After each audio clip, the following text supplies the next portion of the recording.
Bom, essa é uma pergunta que já foi feita milhares de vezes.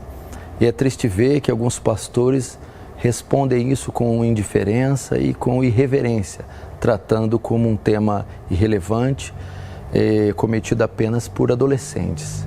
Mas essa é uma prática, é um mal que assola milhares de cristãos em toda parte do mundo. O que a Bíblia tem a nos dizer sobre a masturbação? Há um texto muito interessante na primeira carta de Paulo aos Coríntios. Aos solteiros viúvos digo, é melhor que estejam como eu, diz Paulo.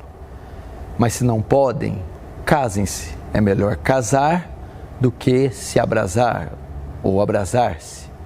A NVI traz a tradução, é melhor casar do que viver ardendo de desejo. O que esse texto nos mostra? Ele aponta para o alívio da tensão sexual. Só uma forma legítima e bíblica para a satisfação sexual, para o prazer sexual, para o alívio da tensão sexual é o matrimônio. Isto é, toda tentativa de trazer alívio sexual fora do matrimônio constitui pecado.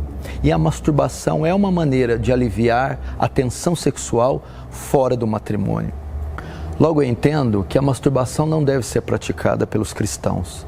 Ela é uma forma também de porneia, de prostituição.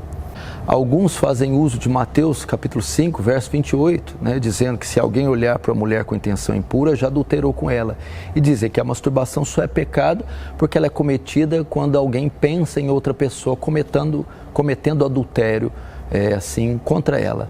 Mas não acredito que seja apenas aí que a prática seja caracterizada como pecado. Como eu disse, toda forma de alívio da tensão sexual fora do matrimônio é pecado. Seja você pensando em alguém ou não pensando, seja você tendo o estímulo A ou B.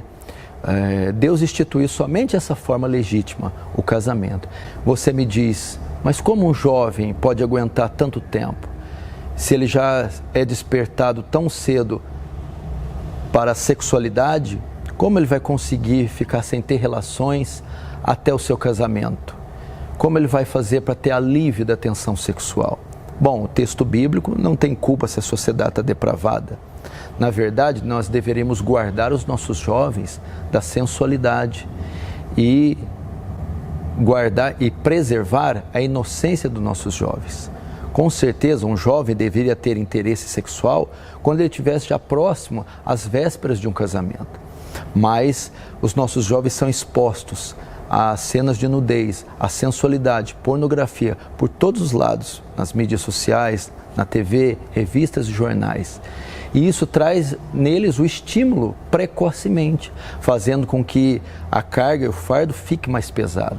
Eu acredito que esse é um pecado sério, um pecado grave, que ofende a glória de Deus, que entristece o Espírito Santo, que causa culpa, acusação, medo em milhares de cristãos, e inclusive até mulheres e pessoas casadas também têm sido vítimas, escravos dessa prática. Eu quero aconselhar você a orar, a se santificar, ler as Escrituras, jejuar, pedindo a graça de Deus para mortificar o pecado. Mas não somente essas ferramentas são úteis, você deve adotar também medidas preventivas. Eu dou uma dica para você que quer vencer o pecado da masturbação. O que está mais próximo do processamento mental, dos nossos pensamentos? A visão. Então, muitas das vezes, essa prática, ela só é feita com estímulo visual. As pessoas que têm o hábito de praticar a masturbação consomem muitas imagens sensuais, imagens de nudez e pornografia. Por essa razão, causam estímulos e elas invariavelmente vão cair nessa prática. Você deve guardar os seus olhos das imagens de nudez, das imagens sensuais, preservando assim a sua mente. Preservando a mente, você não vai ter o estímulo. E junto com os meios da graça, você vai ter mais condição de exercer domínio sobre o desejo dessa prática. Essa é a minha dica para você, jovem, irmão ou irmã, casado ou solteiro, que tem sido escravo dessa prática. Foge, como o apóstolo Paulo diz, da prostituição. Foge desses pecados. Quanto menos contato você tiver com sensualidade, quanto mais você colocar coisas boas diante dos seus olhos, quanto mais a sua mente for saudável, menos você vai cair nessa prática, podendo honrar assim Deus com o seu corpo, com a sua mente, com o seu coração. Deus te abençoe.